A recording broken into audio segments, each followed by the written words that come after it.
tudo bem? Estamos aqui, sou o professor Gabriel, professor de Geografia. Hoje nós vamos falar sobre os desafios sociais e políticos da União Europeia, beleza? Lá do pessoal da Europa, vamos tratar sobre os problemas que eles andam enfrentando nesse último século, beleza? Para começar, galera, a gente vai ter que relembrar um pouquinho sobre a União Europeia, tá? Para quem ainda não viu, eu fiz um vídeo sobre os blocos econômicos, onde eu explico o que cada bloco econômico faz, né? Eu fiz até uma brincadeira com os pokémons, então se você quiser só dar uma olhada lá nos outros vídeos do canal, que vai estar explicando, é bem rapidinho, 8 minutinhos, tá bom?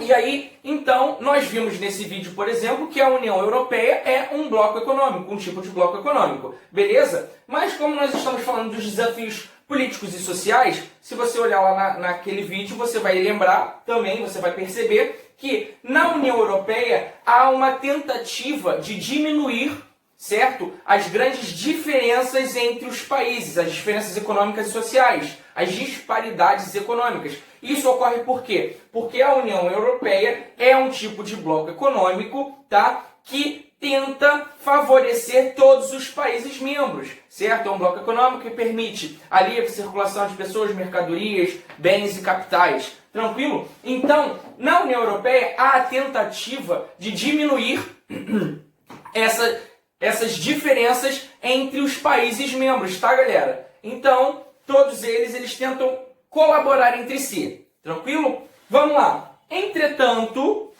essa tentativa, ela não quer dizer que vai ficar todo mundo num estado de igualdade, beleza? Mas eles tentam diminuir essa disparidade econômica, eles tentam um ajudar o outro, tranquilo? Então, vamos lá. Vamos falar então sobre os grandes desafios que essa União Europeia, né, que o continente europeu encontra nesse século, tá? Para começar, vamos falar sobre o quadro demográfico. Para quem não sabe, galera, demografia é quando nós estudamos a população de determinado lugar, beleza? Então vamos falar um pouquinho do quadro demográfico da Europa. Gente, o quadro demográfico da Europa, ele se encontra numa situação contrária à grande maioria dos países aqui do hemisfério sul. Por que eu digo isso? Porque lá na União Europeia, né, no continente europeu, você já teve um processo de industrialização bem mais antigo, né? Você já tem uma economia mais elaborada, uma economia mais estável, uma economia mais forte, tá bom? E por isso, você vai encontrar nessa região, né, um número de idosos, né, de pessoas com uma idade mais avançada, maior, beleza? Mas vamos prosseguir por aqui, tá? Então, olha só, na União Europeia você vai ter um baixo número de filhos por mulher, certo? Ou seja, você vai ter em média, em alguns países, em torno de 1,5 por mulher, filhos por mulher, não é porque é só metade do filho não, tá, gente? É porque isso a gente faz uma média, então, enfim, o número ele dá quebrado, tá? Mas, na verdade, você vai ter na União Europeia, nos países da Europa, um número muito baixo de filho por mulher, certo?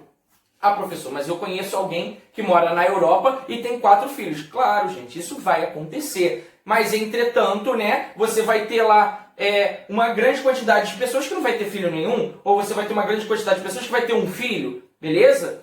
E aí, o número de filhos por mulher na Europa se torna baixo. Professor, por que isso acontece? Por que eles têm poucos filhos? Por quê? Primeiro, temos diversos fatores, mas primeiro, a inserção da mulher no mercado de trabalho. Lá na Europa, a mulher ela está bem inserida no mercado de trabalho. Logo, se ela está inserida no mercado de trabalho, ter filhos pode ser prejudicial para a sua carreira ou não. Enfim, algumas pessoas pensam dessa forma, tá? Você ter vários filhos dificulta a sua carreira. Por quê? Como é que você vai ter vários, 3, 4 filhos, tendo que trabalhar o dia todo? Entende? Outra coisa, ter filho é custoso. Você tem que gastar dinheiro com alimentação, com saúde, com educação. Então, por conta desses fatores, certo? O número de filhos por mulher vai diminuindo. Outra coisa, o uso de métodos contraceptivos, certo? Que você tem uma educação de qualidade, logo você vai ter essa concepção geral do uso de métodos contraceptivos, não só para não engravidar, mas também para não contrair doenças, tudo bem? Então, o número de filhos por mulher na União Europeia, na Europa, vai se tornar baixo por conta dessa realidade, tudo bem? Prosseguindo, vamos ter uma população mais idosa, certo? Se você parar para ver a pirâmide etária, eu vou colocar aí para vocês a pirâmide etária da Europa, certo? A geral, tá? Se você parar para observar, você vai ver que o número de jovens e o número de crianças é muito menor, certo? Do que o número de adultos e idosos, o que gera problema também, certo? Por exemplo, a gente teve esse problema do coronavírus, não é? A população de lá é mais idosa. Enfim, outro problema que vai gerar é que você tendo uma população mais idosa, a população teoricamente ativa, né, aquela que trabalharia, que estaria no mercado de trabalho, ela se torna menor, né? E para quem não sabe, as questões da previdência acaba se dificultando quando você tem uma população economicamente ativa menor, tá bom?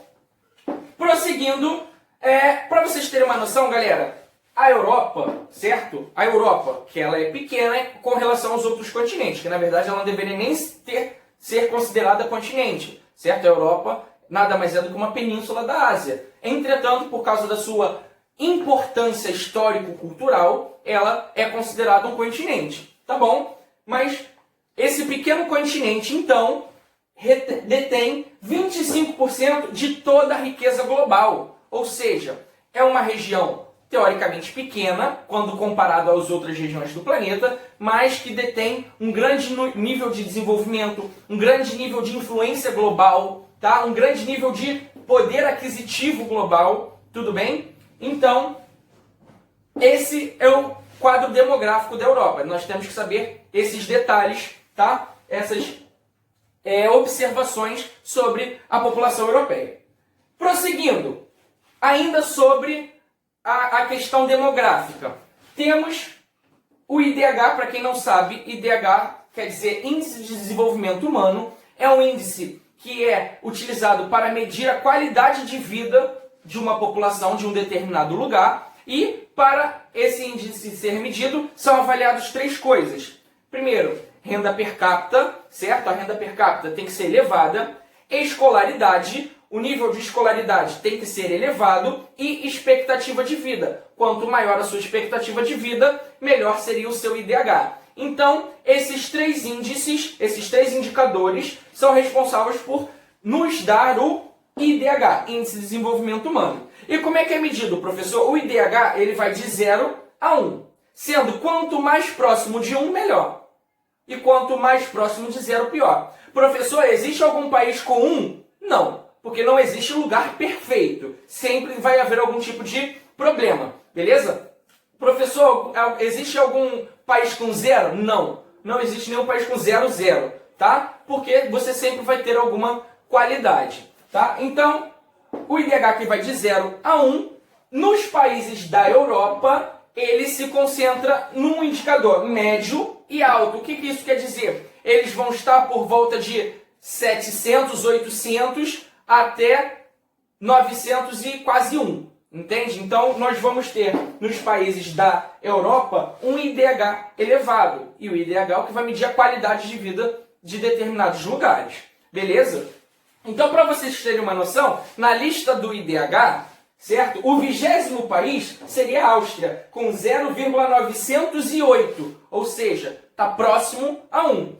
O Brasil, atualmente, nós temos um IDH de 0,759. Nós estamos na posição 79 desse ranking do IDH. Tudo bem? E se você parar para ver, a grande maioria dos países, entre esses 20, eles são os países da Europa, alguns países da Ásia e alguns países da América do Norte. Tudo bem?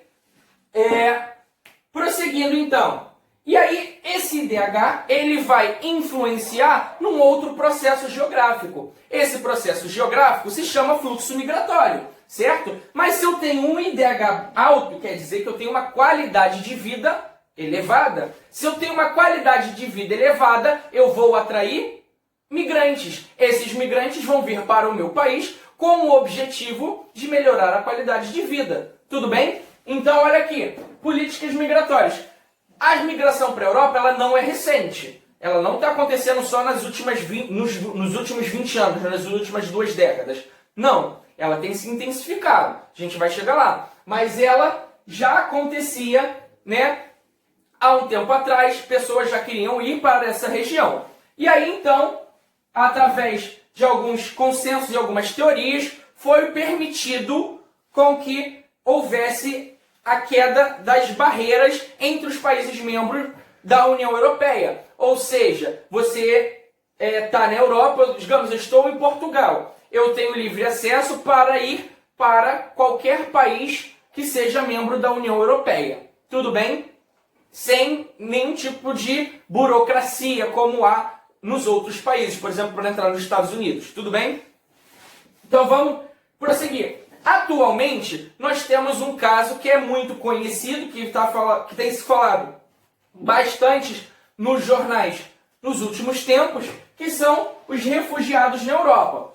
Para quem não sabe, refugiado é uma galera que foi obrigada a sair do seu país, sair da sua região, por perseguições, seja ela política, seja ela religiosa. Tudo bem? Então, eles estão se refugiando em outro lugar. Isso é importante?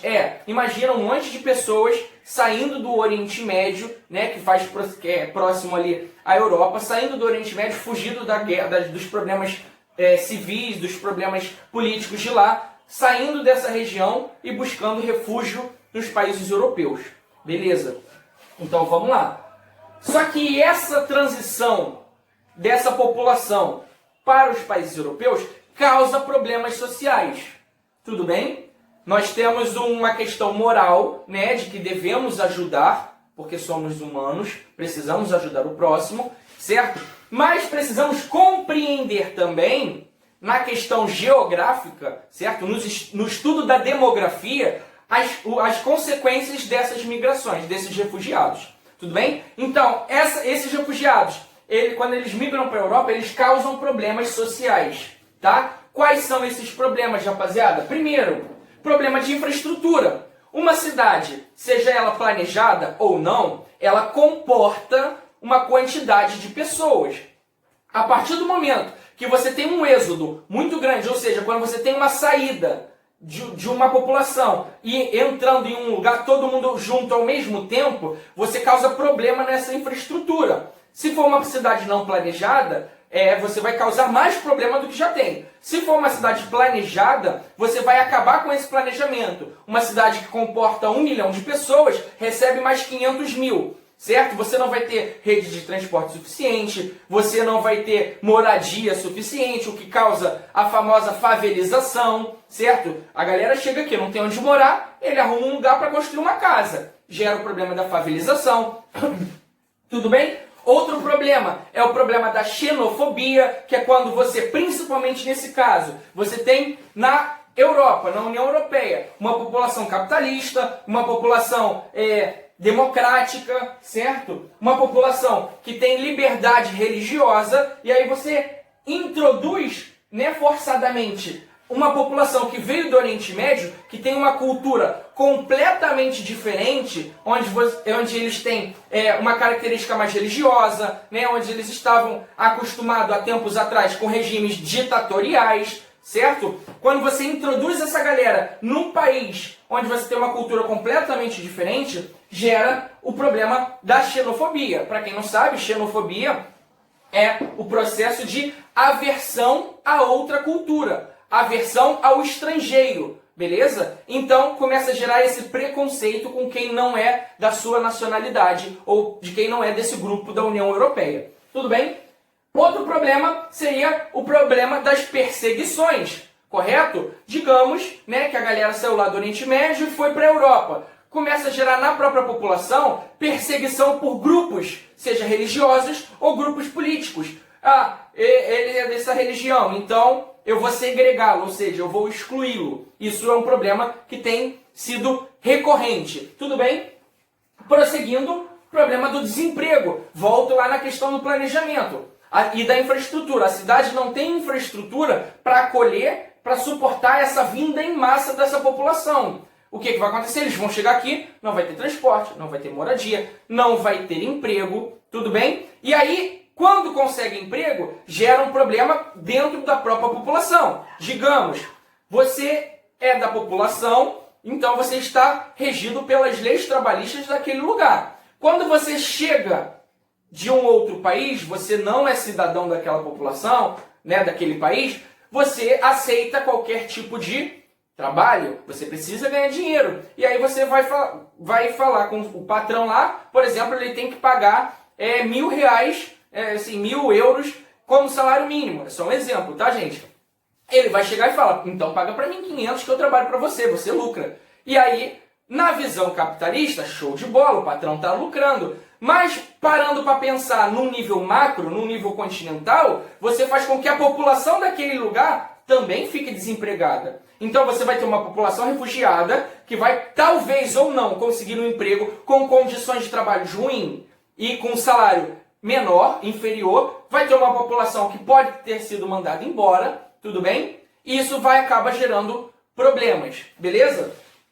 Outro problema, violência. Galera, quando você trata principalmente uma população, quando você tem um regime completamente diferente do regime ocidental, né, que seria o nosso, você vai gerar conflitos de políticos, conflitos religiosos, conflitos morais, tá? Então, por exemplo, há registros e há indícios de que quando começou a haver a migração dessa população para os países europeus, você vai ter um grande aumento nos índices de estupro, você vai ter um grande índice no aumento de violência doméstica.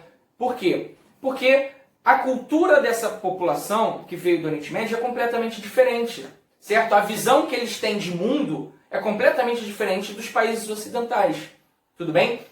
Então você vai ter um grande aumento no índice de violência, certo? A questão do respeito com a mulher, a questão do papel da mulher na sociedade, na Europa é um, no Oriente Médio é outro. Quando você mistura eles, você acaba gerando um choque de realidade, certo? E o que vai aumentar muito a questão da violência, beleza? Para a gente finalizar, terrorismo. Nós temos visto aí no ano passado, no ano retrasado, um grande índice de terrorismo acontecendo nos países europeus, certo? Poderia ter acontecido em outros lugares, em outros momentos, sim, mas coincidentemente foi no mesmo período em que essa população foi introduzida nessa região. E aí começou então a retornar pelo problema da xenofobia. Por causa desse terrorismo, a própria população desses países estavam segregando a outra população que veio e foi inserida dentro do país. Tudo bem? Galera, é uma matéria importantíssima para os vestibulares, tá? É um problema atual, um problema recorrente, tá? É um problema que precisa de uma compreensão, vocês precisam ter uma visão sobre as consequências dessa entrada de refugiados, tudo bem? É importante para os vestibulares, para alguns outros tipos de concurso, tá bom? Espero que tenha ficado esclarecido, tá? Peço a vocês aí, que se vocês gostaram da aula aí, se inscreve no canal, tá? Dá aquele joinha, beleza? Conto com vocês, até a próxima aula.